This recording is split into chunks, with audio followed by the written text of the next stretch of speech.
আসসালামু আলাইকুম প্রিয় খামারি ভাই ও বন্ধুরা, আপনারা যেখান থেকে দেশ এবং দেশের বাইরে থেকে আপনারা যারাই আমার এই ভিডিওটি দেখতে পারতেছেন, আমি সবাইকে জানাই আন্তরিক শুভেচ্ছা এবং অভিনন্দন। এই যে আমার সামনে যে ঘাসটা আপনারা দেখতে পারতেছেন, এই ঘাসটার নাম হচ্ছে ইন্দোনেশিয়ান স্মার্ট নেপিয়ার ঘাস, গরু ছাগলের প্রিয় ঘাস। এই ঘাসটি একবার রোপণ করলে কমপক্ষে 5 থেকে 6 বছর পর্যন্ত আপনি একটানা গরু ছাগলকে খাওয়াতে পারবেন। দেখেন, ইন্দোনেশিয়ান স্মার্ট নেপিয়ার ঘাসে কোনো বিচি হয় না, এই ঘাসও হয়ে থাকে কাটিং। প্রথমে যদি আপনি 4 থেকে 5টি গিটের একটি কাটিং রোপণ করেন, একটি কাটিং থেকে প্রায় 70 থেকে 100টি পর্যন্ত চারা প্রথমে গজিয়ে থাকে। একবার কাটার পরে কয়েক গুণ বেশি চারা গজিয়ে থাকে। তো আমরা একটু দেখি যে ইন্দোনেশিয়ান স্মার্ট নেপিয়ার ঘাসের কাটিংগুলি কীরকম হয়ে থাকে। এই যে দেখেন, ইন্দোনেশিয়ান স্মার্ট নেপিয়ার ঘাসের পরিপক্ক কাটিং। এই যে এখানে কিন্তু ঘাসটা কাটতেছে, এই যে এখানে ঘাসটা কাটতেছে, এখানে শুকনো পাতাটা একটু সরানো হয়েছে, সরিয়ে দেখাচ্ছে। দেখেন, গিটগুলি কিন্তু খুব কাছাকাছি গিট, পরিপক্ক কাটিং।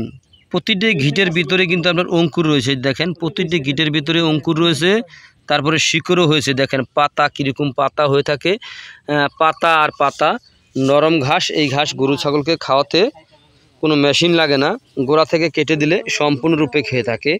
আর এই যে এখানে দেখেন, একটি করে কাটিং রোপণ করা হয়েছিল, সেই একটি করে কাটিংয়ের ভিতরে দেখেন কি পরিমাণে চারা গজিয়েছে। যদি আপনি বলেন যে এখানে গণবেন, কিন্তু এখন হয়তো বড় হয়েছে, কেটে গুনতে পারবেন, কিন্তু এভাবে কিন্তু গুনতেও পারবেন না, এইরকমভাবে হয়েছে। তো আপনারা যদি এই ইন্দোনেশিয়ান স্মার্ট নেপিয়ার ঘাসের যদি পরিপক্ক কাটিং যদি আপনারা সংগ্রহ করতে চান, তাহলে আমার স্ক্রিনে দেওয়া নাম্বারে যোগাযোগ করবেন। আমরা এই ঘাসের কাটিং সারা বাংলাদেশে সুন্দরবন কুরিয়ার সার্ভিসের মাধ্যমে আমরা ডেলিভারি দিয়ে থাকি, অথবা জননী কুরিয়ার সার্ভিসের মাধ্যমে। দেখেন, ইন্দোনেশিয়ান স্মার্ট নেপিয়ার ঘাস খামার গড়ার পূর্বেই আপনারা চাষ করবেন, তাহলে আপনার গবাদি পশুকে ভিটামিন প্রোটিনযুক্ত এই ঘাসটি খুব সহজেই আপনি খাওয়াতে পারবেন। তো যেখান থেকে দেশ এবং দেশের বাইরে থেকে আপনারা যারাই আমার এই ভিডিওটি দেখতে পারতেছেন, যদি আপনাদের কাছে আমার এই ভিডিওটি ভালো লেগে থাকে, তাহলে আমার চ্যানেলটিকে সাবস্ক্রাইব করবেন, বেশি বেশি করে শেয়ার করবেন। তো সবাই ভালো থাকবেন, সুস্থ থাকবেন। আসসালামু আলাইকুম রহমতুল্লাহি ওয়া বারাকাতুহু।